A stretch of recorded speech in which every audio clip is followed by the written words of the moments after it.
What's up, Hoop fans? This is Gary with Hobby Lottery, and today we've got another episode of Sports Card Talk.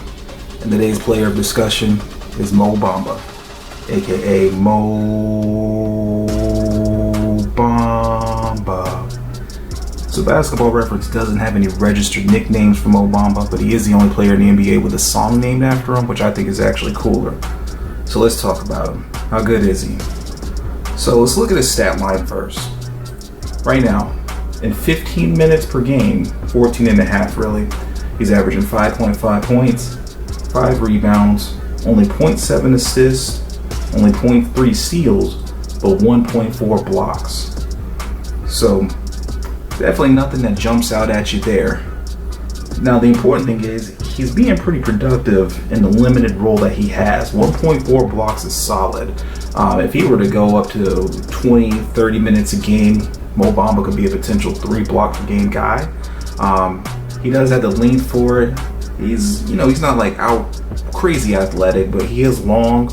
He has good anticipation, and I can see him potentially leading league shot blocking one day. It is a possibility. So when you look at his offensive numbers, though he's not high in scoring, he's not bad in efficiency.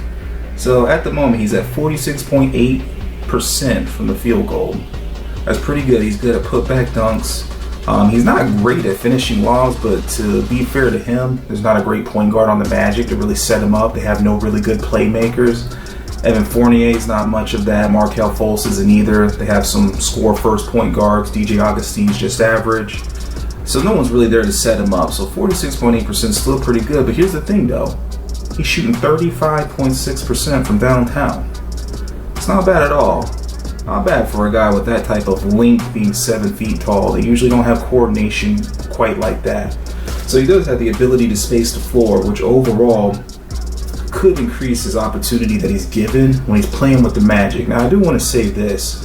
So when it comes to, he got drafted into a bad situation, and Orlando is terrible with player development and setting guys up for success, and they're notorious for letting people go early before they actually develop their players, and then they blow up on another team. So what I want to say about Mo, I don't think they intentionally meant to draft him and then have him just sit on the bench like this. Okay, what I'm thinking is they just didn't expect Vucevic to be as good as he was. I mean, who would have thought that out of nowhere Nikola Vucevic is going to average 21 points and 12 rebounds a game and make his first All-Star appearance after he's been in the league for 8 seasons? He just came out of nowhere and put out some amazing productivity. He actually had one of the highest PERs in the league, and I think that's what put the Magic in a difficult spot where they had to sign Nikola Vucevic back as opposed to focusing on Mo Bamba and actually giving him the starting role in the lineup.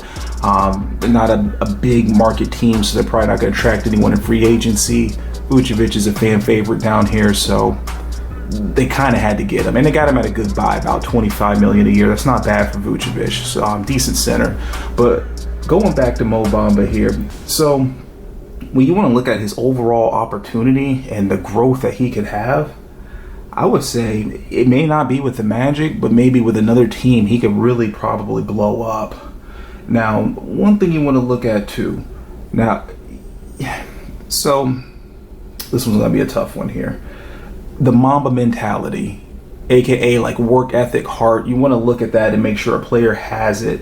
If you're thinking about buying their cards as like an investment, and again, you should always collect who you want and who you love, but it is awesome and fun when the person you like blows up and you find out a $5 card you purchase is now $50 or something like that because your guy's a multi-time All-Star, an NBA champ, and maybe going to the Hall of Fame 15 years down the road.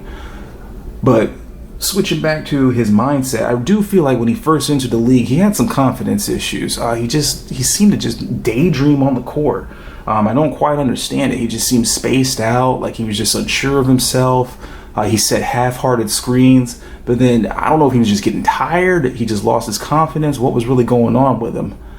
But some things I want to point out, Mo is improving. So he did miss 47 games last year due to an injury. He had a stress fracture with his tibia. Not good. Not good when a young guy starts off with an injury like that. But I think he's bouncing back. If you want to look at his free throw percentage, so if you're going to be an effective big in the league, you really have to be able to make your free throws.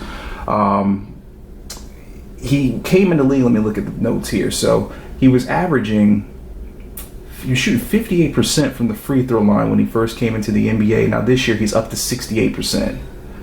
That's a big jump. That means he's practicing, he's working on it. And I don't know if you guys have read the reports on him lately, but Mo's put on 28 pounds. They're reporting 28 pounds of muscle during this quarantine with the outbreak going on. And he's been working on his jumper. So he's trying to get better.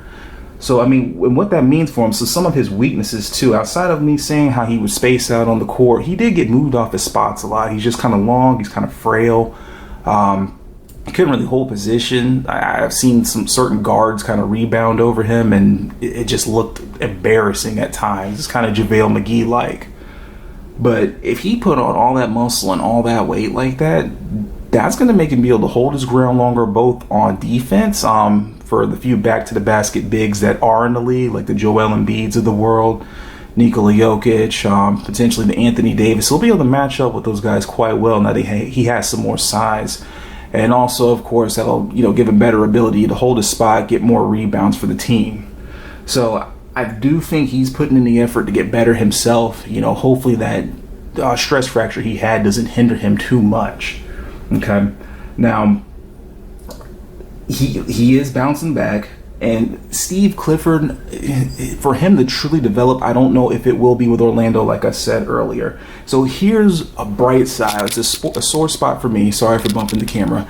It's a sore spot for me as a Magic fan, but the Magic have notoriously underdeveloped players or let them go, as I stated earlier. So if you just think about it, at one point the Magic drafted Corey Maggette. They had him 1 year. They traded him to the Clippers. He became a borderline 20-point-per-game scorer. He actually averaged 20 points per game for them throughout most of his career. At one point, the Magic had Ben Wallace when he was young. Shipped him off to Detroit. Ben Wallace is on the verge of potentially getting in the Hall of Fame as the only player who's never averaged double digits, if I'm not mistaken. I think I heard, I think it might have been Kenny the Jet Smith that said that. But Ben Wallace, 4-time Defensive Player of the Year, NBA champ. I think he had 6 All-NBA teams. Really good. Let him go for nothing. Now, also, they did pull off a trade at one point where they had Steve Francis and Cuttino Mobley. Steve Francis was in his prime, for those of you guys who may remember him. Young guard putting up 23 points per game. His buddy Mobley was putting up about 18 at that time. They were going somewhere. They traded Mobley for whatever reason.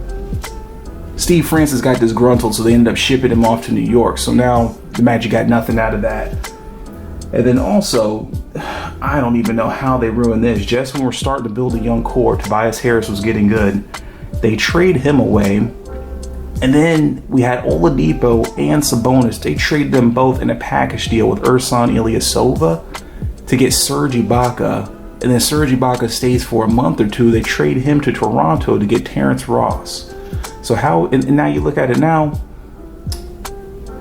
Victor Oladipo made All-NBA, and he made an All-Star team before he got hurt the year after he was traded from OKC. And then Sabonis made his first All-Star appearance this year. So the Magic essentially traded 2 All-Stars away for a 6-man. I don't even know how you do that. That's just a bad Magic trick. So with that being said, they may move off Mo Bamba. They may keep Vucevic, trade him off somewhere, and then Mo might blow up with another team. I feel like he's putting in the effort. Now, if we want to look at this too, so let's look at his sports cards. So they're not expensive at all to buy or invest in at this point. So now you do have cool cards like this. So this is a Sparks for Select. Okay. Now I do have a short print one here. All right. I don't know if you guys can see that. That is 1 of 10. Now you could buy a lot of these that aren't in the short print. Shorter print is this one here, numbered to $199, I believe. You can get them in the $5 to $10 range. His base Panini Prism, you can pick them up for $1 to $2. You can buy lots of them for, get 20 prisms for about $15. So that's not bad at all. And I always say a good way to evaluate a player's value when it comes to sports cards is to look at the prism base, a grade 10, also a silver prism, which I do not have one. I actually used to have about 14 of them. I've sold them all over time. You want to look at the raw silver prism, a PSA 10 silver prism, and a PSA 10 base prism to get a good idea of what the guy is going for. So I did some research here. Let's see. So it looks like for his base prism card at the moment, I went over that, my apologies. I'm about to say the silver prism. You can buy those in the range of $10 or $8 to $11 to get a raw silver. Okay, that's very inexpensive. And then you can purchase his PSA 10s at $35 to $55 at the moment. Now, if you look at the PSA 10 for just his base rookie card, that goes anywhere from 10 to 22. And that's with him as a bench player now. So let's say you were to invest in him, you bought some PSA 10s, or you just brought a ton of lots of his base prism and held them to get graded at a later time. Let's talk about the player that he could potentially become down the line. So I'm thinking, could it be a Joel Embiid? He's put on the weight? I'm not thinking so. I don't think Mo Bamba's footwork is as good as Joel's. I don't see him as a triple threat guy who could really take guys off the dribble, do like a spin move and finish at the rim. I see him more of just a spot up shooter.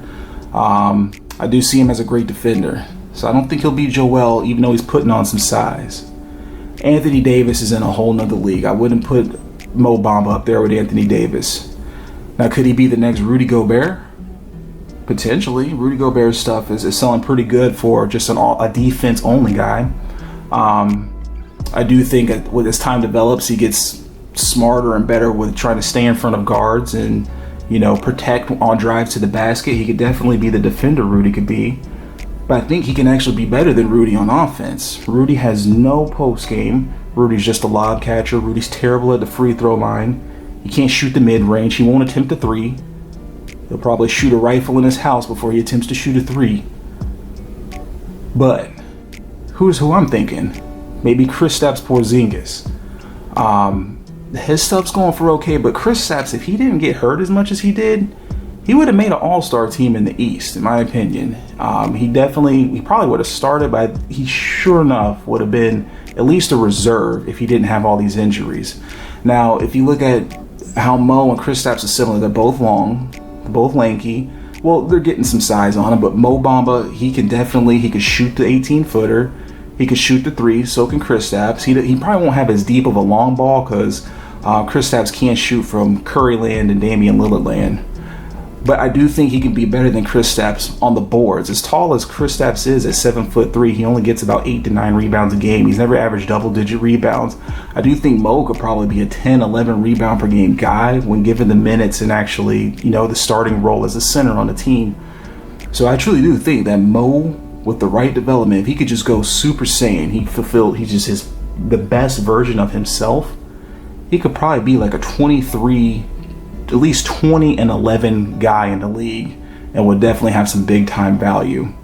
So where I'm at right now on Mo, I think he would be a steal of an investment player. If you like to collect them, go for it. I've collected a lot of Mo Bamba too because I do love the Magic despite how difficult they can be at times, but I think overall he is a solid player, or at least he will be once given the right opportunity and with the way that he's been growing so far.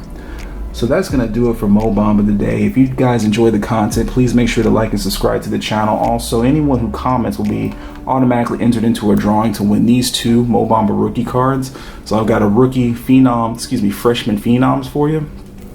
And then also a Mo Bamba emergent shipped to you free of charge there. So all you have to do is just be a subscriber on the channel. Make sure you like it and comment down below. You'll be entered for the drawing. All of you guys stay blessed, stay safe. Have a great day. Bye. Peace.